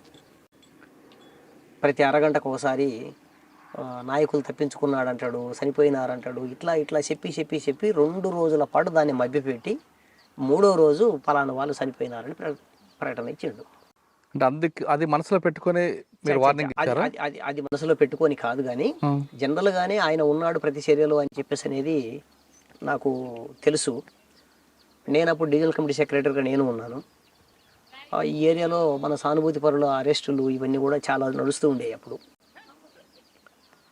ఆ సందర్భంలో నేను విలేకరులకు ఫోన్ చేస్తున్నా. విలేకరులకు ఫోన్ చేస్తూ ఈ కంబం ఏరియాలో ఇక్కడ ఒక సంఘటన జరిగింది. అప్పుడు ఉడుగుల శ్రీనివాసరెడ్డి గారు ఇక్కడ ఎమ్మెల్యే. ఇప్పుడు ఇక్కడ కంటెస్ట్ చేస్తున్నటువంటి ఇప్పుడు నాగార్జున రెడ్డి ఎవరైతే ఉన్నారో వాళ్ళ సొంత మామగారు. ఇక్కడ 2004లో ఆయన మీద కూడా దాడి చేసినాం క్లెమోర్ మైన్స్తోన. వాస్తవంగా ఆయన ఏమి చంపడం కోసం దాడి చేయలే, చంపడం కోసం దాడి అని చెప్పేసి అనేటువంటిది ఇంకొక రూపంలో ఉండేది. ఆయన 2004లో నిజంగా చెప్పాలంటే నక్సలైట్ పార్టీ ఒక రకంగా దుర్మార్గమైన పార్టీ అధికారంలోకి రావడానికి మీరు కూడా సహకరించారని మీలాంటి వాళ్ళు మేధావులు ప్రశ్నిస్తారు. 2004లో చంద్రబాబు గారు పార్టీ మీద బ్యాన్ తీసుకున్నప్పుడు కాంగ్రెస్ పార్టీకి అన్ని విధాలుగా సహకరిస్తూ సపోర్ట్ చేస్తూ వచ్చింది నక్సలైట్ పార్టీ. చాలా గ్రామాలలో ఉన్నటువంటి కాంగ్రెస్ పార్టీ కార్యకర్తలందరూ కూడా పార్టీ దగ్గరికి రావడం, మాట్లాడడం ఇట్లా చేస్తూ ఉండేవాళ్ళు. సో ఈ చుట్టుపక్కల ఉన్నటువంటి కాంగ్రెస్ పార్టీ తరఫున పోటీ చేసినటువంటి ప్రతి ఎమ్మెల్యే ఆ రోజు గెలిచిండు 2004లో. పగడాల రామయ్య కావచ్చు, ఇక్కడ ఉడుముల శ్రీనివాసరెడ్డి కావచ్చు, అక్కడ ఆయన ఎవరు డేవిడ్ రాజు ఎవరో, ఓకే, వీళ్ళందరూ కూడా. అందులో ఉడుముల శ్రీనివాసరెడ్డి ఒకడు. ప్రజల తరపున పార్టీ సపోర్టు వల్ల గెలిచినటువంటి ఇల్లు. ఎందుకంటే ఆ రోజు తెలుగుదేశం పార్టీని కనీసం ప్రచారానికి కూడా రానివ్వలేదన్న మనం. ప్రచార కార్యక్రమాన్ని నిర్వహించుకోవడానికి కూడా లోపలికి రాలే వాళ్ళు, ఎక్కడ గ్రామాల్లోకి. అవును. సో కాంగ్రెస్ పార్టీకి సంబంధించినటువంటి నాయకులు గెలవడానికి ఆ రోజు పార్టీకి సంబంధించిన సపోర్ట్ ఒక ఇన్ఫాక్ట్ పార్టీ ఆదేశాల మేరకు చేశారా? ఇంకా లోకల్గా అంటే ఒక రకంగా అధికార పక్షం మీద ఉన్న వ్యతిరేకతతోన ప్రతిపక్షానికి దగ్గర ప్రతిపక్షానికి సహకరించినటువంటి పరిస్థితి. కానీ అందులో ఈ మీ ఇద్దరి మధ్యన ఎందుకు వచ్చింది ఆ సందర్భంలోన మీకు ఎస్పీ గారికి? ఎస్పీ గారికి అయితే నేను ఆ సందర్భంలో అరెస్టులు జరిగినాయి. అరెస్టులు జరిగినప్పుడు నేను ఎస్ఐ గారికి ఫోన్ చేసిన. ఎస్ఐ గారికి ఫోన్ చేస్తే అంటే మీరే డైరెక్ట్గా? నేనే ఫోన్ చేసిన. కానీ మీరు అప్పుడు గుర్తించలేదా సెల్ ఫోన్ సిగ్నల్ ఉంటాయి, మిమ్మల్ని ట్రాక్ చేస్తారు పోలీసులని? తెలుసు. అక్కడ ఒకసారి ఫోన్ చేసి అవసరమైతే అక్కడి నుంచి మనం వెళ్ళిపోతామని చెప్పేసి అనే ఉద్దేశంతోన కావాలని పార్టీకి ఒక విధంగా నష్టం ఉంది. మొబైల్ ఫోన్ అది ఒప్పుకుంటారా? మొబైల్ ఫోన్ 100% నష్టమే. పార్టీ ప్రతి వాళ్ళని పట్టిస్తుంది, అది 100% నిజమే అది. ఓకే, మీరు ఎస్ఐ గారికి ఫోన్ చేశారా? ఎస్ఐ గారికి ఫోన్ చేసిన. ఆయన ఆ నెంబరు కాకుండా ఇంకొక నెంబర్ ఇచ్చిండు. నేను ఒక విలేకరిని అడిగితే నాకు ఎస్ఐ కలిపిండా విలేకరి కలిపిండా అనేది అర్థం కాలేదు, కానీ డైరెక్ట్ యాడ్ అయ్యారు. వాస్తవంగా నాకు ఈ మొబైల్లో చిన్న మొబైల్లో కాన్ఫరెన్స్ కలిపేటువంటి సిస్టమ్ నాకు అప్పుడు తెలవదు. వాళ్ళు కలిపినరు అది డైరెక్ట్గా. ఆయనకు నేను ఫోన్ చేయలే, ఆయనకు చేయాలనే ఉద్దేశంతో కూడా. నేను ఎస్ఐకి చేయాలనుకున్నా, ఎస్ఐతో మాట్లాడాలనుకున్నా, లేకపోతే సిఐతో మాట్లాడాలనుకున్నా. ఈ క్రమంలో వాళ్ళు డైరెక్టర్ కలిపారు. ఆయనే పరిచయం చేసుకున్నాడు. ఇంకా నేను జనరల్గానే ఒక వ్యతిరేక భావన ఉంది కాబట్టి ఆయన పట్ల ఏదో మాట్లాడుతూ స్టార్ట్ చేసినాం. మొత్తం విపరీతంగా ఈ అరెస్టులు చేయడము, దుర్మార్గంగా వ్యవహరించటం. శాతనైతే నువ్వు లోపలికి రా, నీ సంగతి ఏం తేలుస్తామని మేము, శాతనైతే నువ్వు బయటికి రా, నీ సంగతి ఏం తేలుస్తానని ఆయన. ఇట్లా ఆయనకు మాకు మధ్య దగ్గర ఒక పావు గంట 20 నిమిషాల సేపు ఈ ఫోన్ యుద్ధం నడిచింది. మిమ్మల్ని ఎన్కౌంటర్ చేసేస్తానంటాడు. ఎన్కౌంటర్ చేసే వరకు నువ్వు ఎక్కడ ఉంటావు, నువ్వు ఉంటే కదా ఎన్కౌంటర్ చేయడానికని నేను. అంటే నిన్ను మేము చంపేస్తామని చెప్పేసి అనే పద్ధతుల్లో అట్లా మాట్లాడుకోవడం అనేది జరిగింది. ఇంకా ఆ తర్వాత ఆయన కొద్ది రోజుల తర్వాత ఇక్కడి నుంచి ట్రాన్స్ఫర్ అయ్యి వెళ్ళిపోయాడు. కానీ మీకు ఆయనకి జరిగిన తర్వాత ఆయనకి సపోర్ట్గా ఇంకొక ఎస్పీ రావడం, అవును, ఆ ఎస్పీ వచ్చిన తర్వాత పక్కాగా నల్లమలలోనే మకాం పెట్టారు కదా? నిజమే. వాళ్ళతోన పోలీస్ ఆఫీసర్తోన మనం మాట్లాడి ఛాలెంజ్ చేస్తే వాళ్ళు కూడా దాన్ని తీసుకుంటారనే తెలుసు. కానీ దానికి ఎదుర్కోవడానికి సిద్ధపడే మీరు కూడా. ఇంకా చెప్పాలంటే అప్పుడు ఎత్తుగడల రీత్యా పార్టీ కూడా ఏంటంటే పోలీస్ ఆఫీసర్స్ను లోపలికి పిలిపించి మనం యాక్షన్స్ ప్లాన్ చేయాలని చెప్పేసి అనేది కూడా ఒకటి నడుస్తుండేది. నిజంగా పోలీస్ యాక్షన్స్ మనం ఎప్పుడైతే యాక్షన్స్ చేసినామో, యాక్షన్స్ చేసినప్పుడు ఎప్పుడు అరగంటలో, పావు గంటలో, గంట సేపట్లో వచ్చిన పోలీస్ ఆఫీసర్ లేడు. వీళ్ళందరికీ తెలుసు వీళ్ళు ప్లాన్డ్గానే ఈ పని చేస్తారు అని చెప్పేసి అనేది వాళ్ళకు ఒక అవగాహన ఉంది కనుక. కాబట్టి ఎవరినో కింద వాళ్ళని పంపిస్తారు, వాళ్ళు బలవుతారు ఆపరేషన్ కోసం.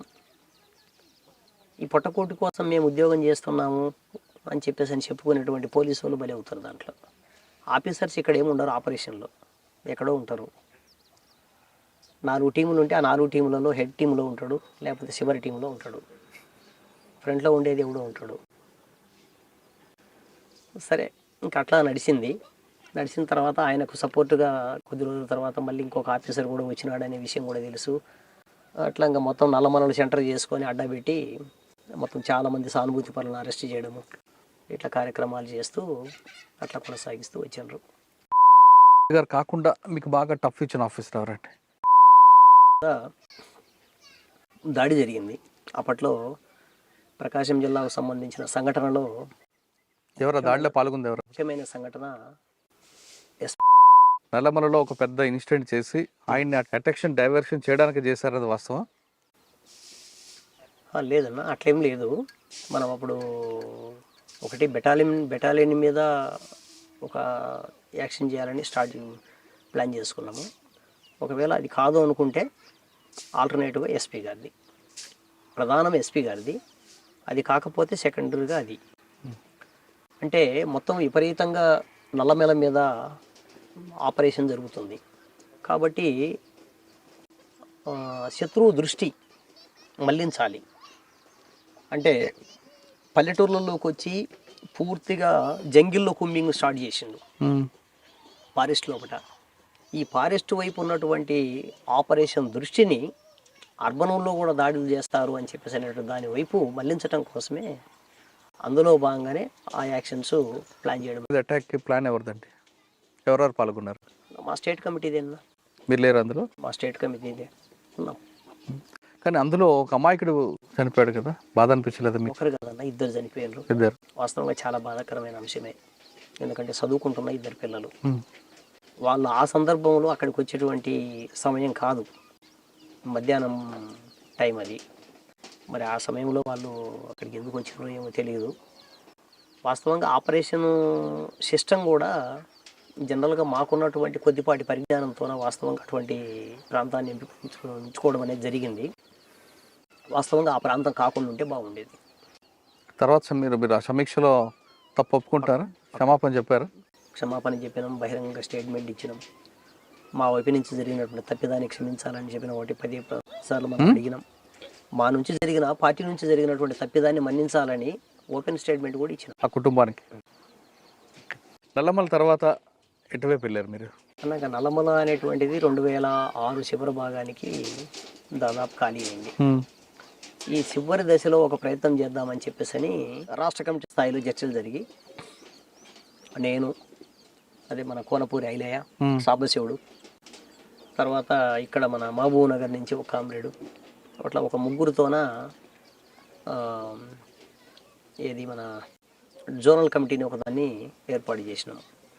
ఈ జోనల్ కమిటీ కింద గుంటూరు, నల్గొండ, ప్రకాశం వివిధ ప్రాంతాలకు సంబంధించిన ధర నిర్మాణాలన్నిటినీ ఒక సెంట్రలైజ్డ్ చేసి ఈ సెంట్రల్ ఆపరేషన్ అనేటువంటి దగ్గర నుంచి మనం నడిపించాలి 4 జిల్లాల పరిధిలో అని చెప్పి కూడా అనుకున్నాం. అయితే నిర్బంధం తీవ్రంగా పెరగడం వల్ల సాధ్యం కూడా కాలేదు. మేము ఆ నిర్ణయం తీసుకున్న తర్వాత కూడా మళ్ళీ మాకు నష్టాలు జరుగుతూ వచ్చినాయి, చాలా నష్టాలు. దగ్గర దగ్గర ఓ 10-15 మంది కామ్రేడ్స్ మళ్ళీ చనిపోయినారు. సో ఇంక ఇది కరెక్ట్ కాదు అని చెప్పేసి తాత్కాలికంగా విరమించుకొని ఇక్కడ ఉన్నటువంటి మొత్తం ఆర్గనైజేషన్ ఎత్తేయాలని నిర్ణయం తీసుకున్నాం. అందులో భాగంగా చివరి అంకంలో ఇక్కడ ఉన్నటువంటి లాజిస్టిక్స్, కొన్ని వెపన్స్, మందుగుండు వగైరా వగైరా ఇవన్నీ కూడా వేరు వేరు ప్రాంతాల్లో పంపించడం జరిగింది. ఆ చివరి టైంలోనే అనుకోకుండా మేము కూడా పశ్చిమ కనుమల వైపు వెళ్ళాలి. పార్టీ మమ్మల్ని పశ్చిమ కనుమల వైపు పంపించడానికి సిద్ధం చేసింది సెంట్రల్ కమిటీ, స్టేట్ కమిటీ. అప్పుడు సెంట్రల్ కమిటీ నిర్ణయం. సో ఆ టైంలో నేను చెన్నై వైపు ఉండేవాడిని. చెన్నై వైపు పోయి ఇక్కడికి వచ్చి జస్ట్ ఈ వర్క్, ఈ పనులు కొత్త రోజులు చూసుకొని అటు పోదామని చెప్పేసి వచ్చిన.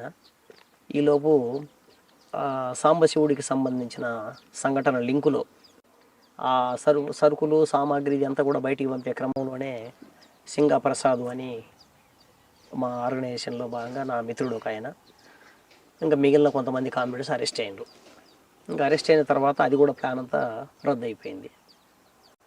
ఇంకా మేము ఈ అనివార్యమైనటువంటి పరిస్థితుల్లో చెన్నై పక్కలోనే ఒక చిన్న షెల్టర్ తీసుకొని అక్కడే ఉండేవాళ్ళం, నేను, మా మిస్సెస్ మాధవి.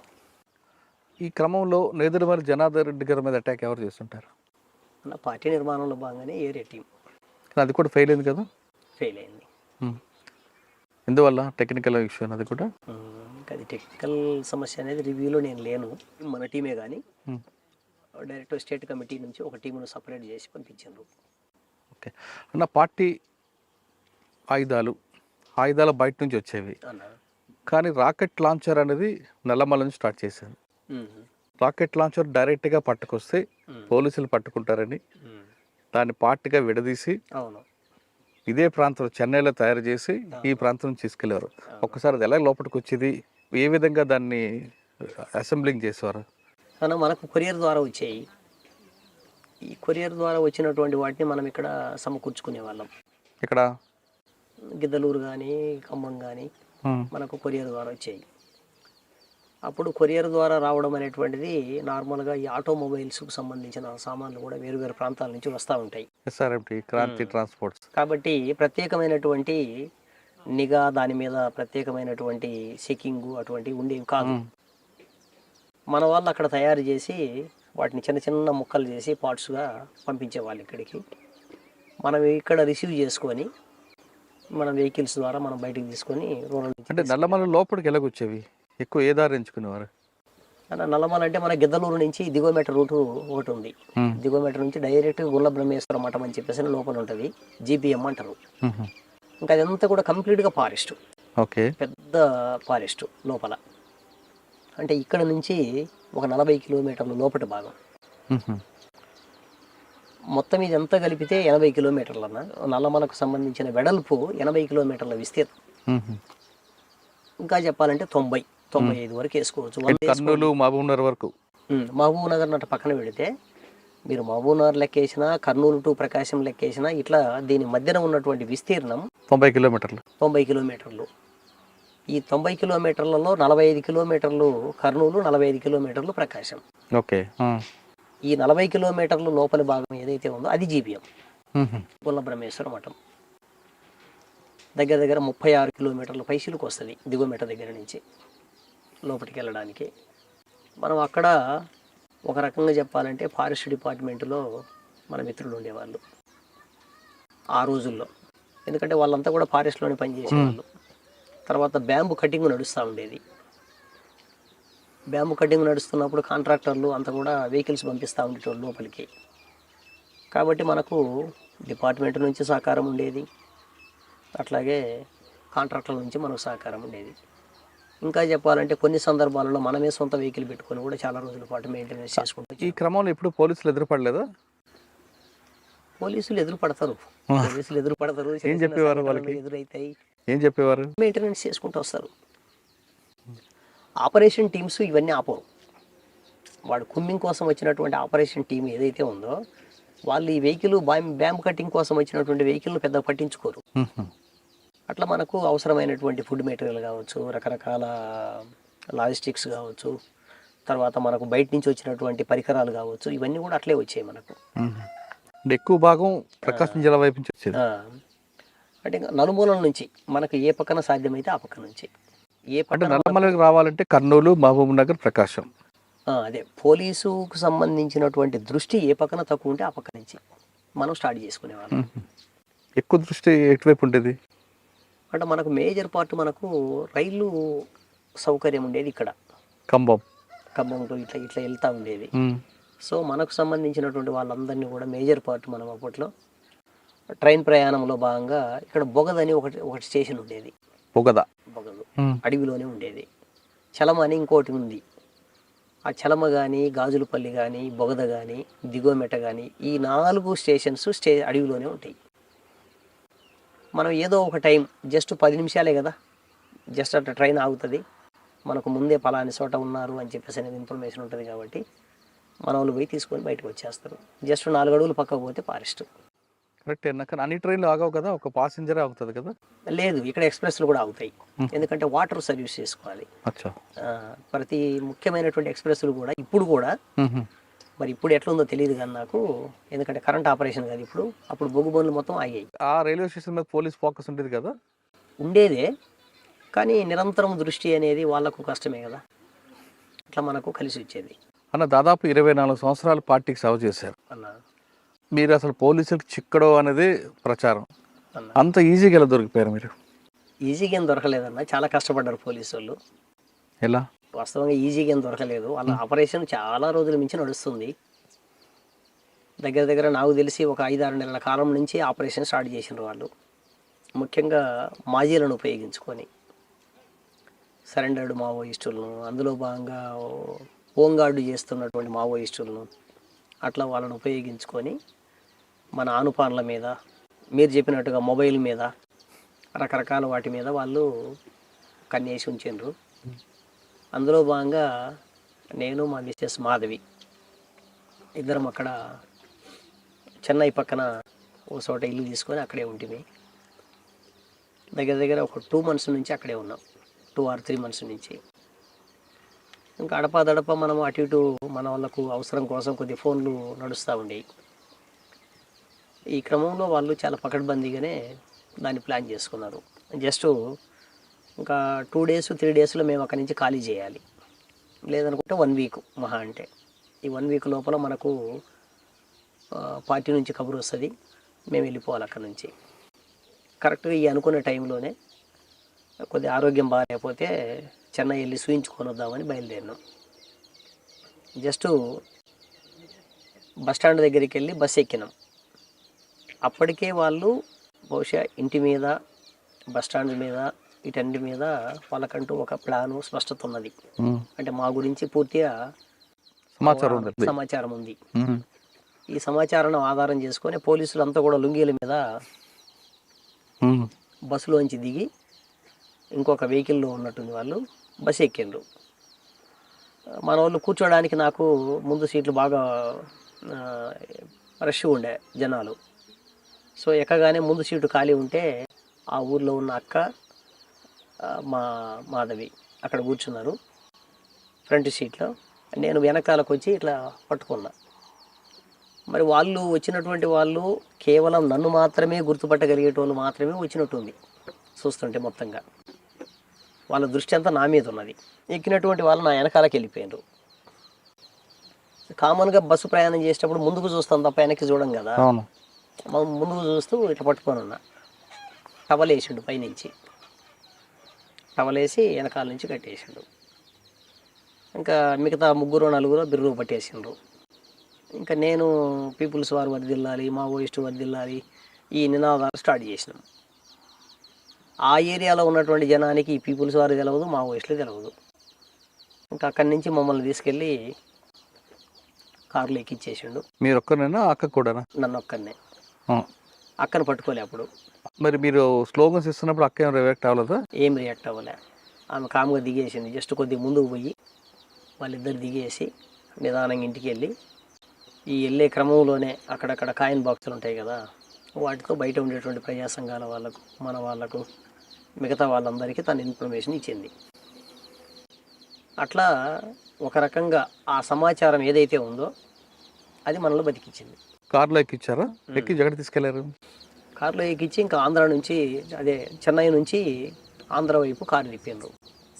అంటే ఇంకా కళ్ళకు గంట కట్టేసిండ్రు కదా, వాళ్ళు ఎక్కడ అనేటువంటిది, ఎక్కడికి తీసుకుపోతున్నారు అనేటువంటిది ఫస్ట్ ఏం అర్థం కాలేదు. కానీ దాంట్లో ఉన్న ఆఫీసరు చాలా మంచిగానే, ఏం సాగర్ గారు బాగున్నారా, ఇట్లా ఈ పదాలతోన చాలా మంచిగానే మాట్లాడుతూ వచ్చిండు.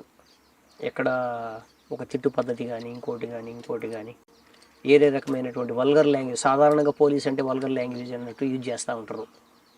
ఎక్కడ ఏడో యూజ్ చేయలే. అట్లా చాలా మంచిగా మాట్లాడుతూ, కాకపోతే కళ్ళకు గంతలు కట్టేసి ఉన్నాయి కాబట్టి నాకు తడ దగ్గరికి వచ్చిన తర్వాత, తడ అంటే తడ కాదు, అది మన లాస్ట్ బౌండరీ. ఆ బౌండరీ దగ్గర పక్కన ఉన్నటువంటి ఆఫీసర్కి ఒక అతను చెప్తున్నాడు, మన బౌండరీ దగ్గరికి వచ్చినాము అన్నట్టుగా. బోర్డర్ కాబట్టి ఆ టైంలో నాకు చెన్నై ఏరియా నుంచి ఆంధ్రలోకి అడుగు పెడుతున్నట్టుగా అర్థమైంది. ఇంకంతే.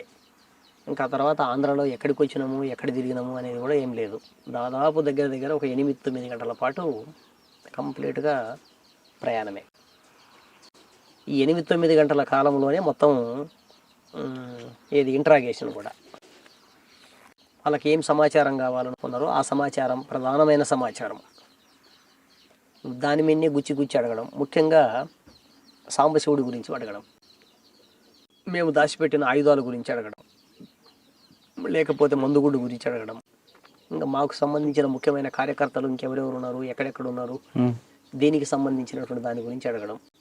ఇట్లా ఇంట్రాగేషన్ అనేటువంటిది చేసుకుంటూ దాదాపు 7-8 గంటల పాటు కంప్లీట్గా తిప్పిండ్రు. తెల్లవారుజామున 3-4 గంటల తర్వాత ఒక రూమ్లో తీసుకెళ్ళిండ్రు. అక్కడ వెహికల్ దింపిండ్రు. వెహికల్ దింపి 1 గంట 2 గంటల సేపు ఏదో మాట్లాడిండ్రు, ఆ విషయాలు ఈ విషయాలు. తర్వాత మళ్ళీ వెహికల్ ఎక్కించిండ్రు. వెహికల్ ఎక్కించి డ్రెస్ మార్చుకోమని చెప్పేసి అనే యాంగిల్లో ఈ ప్యాంట్ షర్ట్ ఇప్పేసి ఇంకోటి వేసుకో అని చెప్పేసి అని మాట్లాడిండ్రు. సో అక్కడి నుంచి ఇంకా కొంత దూరం ప్రయాణం చేసిన తర్వాత 1 గంట గంటన్నర తర్వాత పాండురంగారెడ్డి, సాగర్, అంటే బహుశా నాకు తెలిసి ఎవరో ఒక ఆఫీసర్ మాట్లాడిండు ఫోన్. సార్ సిగ్నల్ తక్కువ వస్తుంది సార్ అని చెప్పేసి అవతల అతను మాట్లాడుతున్నాడు.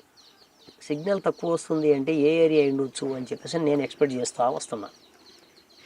అంటే సో ఏదో ఒకటి ఫారెస్ట్ ప్రాంతం అయి ఉండొచ్చు అని అనుకుంటున్నా. ఏం ఆలోచిస్తున్నావు? సరెండర్ అవుతావా, చనిపోతావా? రెండే. నువ్వేం చేస్తావు చేసి సార్, నేను సరెండర్ కాను అనే విషయాన్ని వెరీ క్లియర్గా క్లారిటీగా చెప్పిన. మీరు ఏమైనా చేసుకోండి, నేనుగా సరెండర్ కాను. ఈ సరెండర్ కాను అనేటువంటి పదం ఏదైతే ఉందో పోలీస్ ఆఫీసర్స్కి అస్సలు జీర్ణం అవడంలే. సరెండర్ కాకపోతే సస్తామంటారు. రైట్, చంపేసేయి. నువ్వు నన్ను పట్టుకున్నది సంపాదన కోసమే కదా. జరుగుతున్న యుద్ధంలో సావు అనేటువంటిది ఎప్పుడో చచ్చిపోతానని అనుకున్నాను నేను. నువ్వు సంపాదనుకుంటే చంపేసేయి అని నేను ఎప్పుడైతే రియాక్ట్ అయినో, నువ్వు చెప్తే వినేవాడివి కాదరా, నువ్వు సావడానికి సిద్ధపడుతున్నావు అనేటువంటి పద్ధతిలో మాట్లాడి కొద్ది వల్గర్గానే, అంటే ఇంక నువ్వు నీ నీ అది అది నీ ఏది నీ దురదృష్టం నువ్వేమనగా అనే పద్ధతిలో వెంటనే ఫోన్ పెట్టేశాడు. నాకు స్పీకర్ ఆన్ చేసి నా సెల్కి ఇచ్చిండ్రు.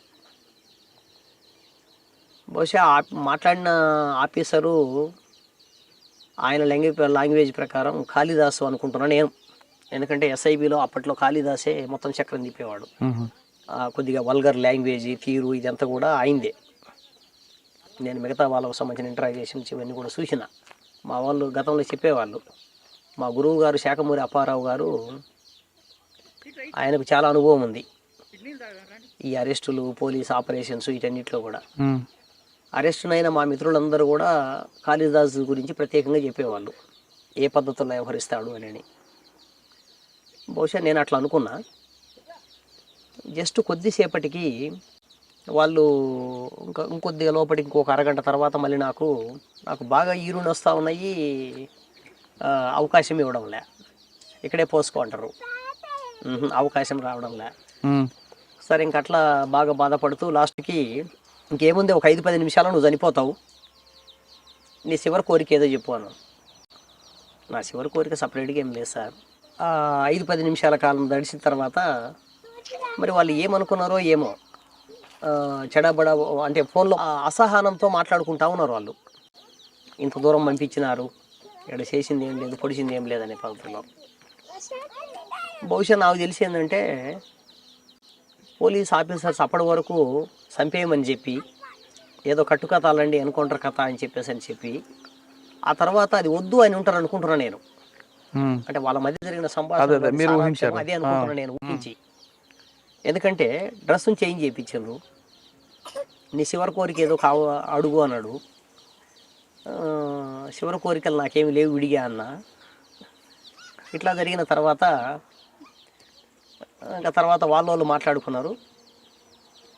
ఆ సిగ్నల్ కూడా కరెక్ట్ రావడం లేదంటున్నారు. అక్కడి నుంచి మళ్ళీ తిరిగి కారు టర్న్ అయింది. కారు టర్న్ అయిన కొద్దిసేపటికి ఓపెన్గా, అంటే పోలీసులలో కూడా మా మిత్రులు ఉంటారు అని చెప్పడానికి ఒక చిన్న ఉదాహరణ ఏమంటే, వాళ్ళు ఎవరో నాకు తెలియదు. తిరుగు మళ్ళీ ప్రయాణం స్టార్ట్ అయింది. నాకు ఒక రూమ్ దగ్గరికి తీసుకొచ్చిండ్రు, ఆ రూమ్లో వదిలిపెట్టేసి అప్పుడు నా చేతులకు ఉన్న కట్లు అవన్నీ తీసేసి మామూలుగానే పాస్కెళ్ళి వచ్చిన. అప్పుడు నాకు పరిచయం అయినరు. అప్పటి వరకు లోకల్ పోలీసులు ఎవ్వరు కూడా కనీసం టవలిప్పి వాళ్ళు నా ఎదురుగా నిలబడడం కానీ, నా ఎదురుగా నాతో మాట్లాడడం కానీ అని ముచ్చటే లేదు. ఎక్కడ పరిచయం ఇప్పుడు? అదే ఆ రూమ్లో. ఎక్కడ ఆ రూమ్? ఎక్కడ గుర్తుపట్టినావా సాగర్ అన్నాడు. లేదు సార్ నేను గుర్తుపట్టలేదన్నా. లేదు చాలాసార్లు తిరిగినావు కదా నా కోసం అన్నాడు. లేదు సార్ నీ కోసం నేను తిరుగుడేంది, నేను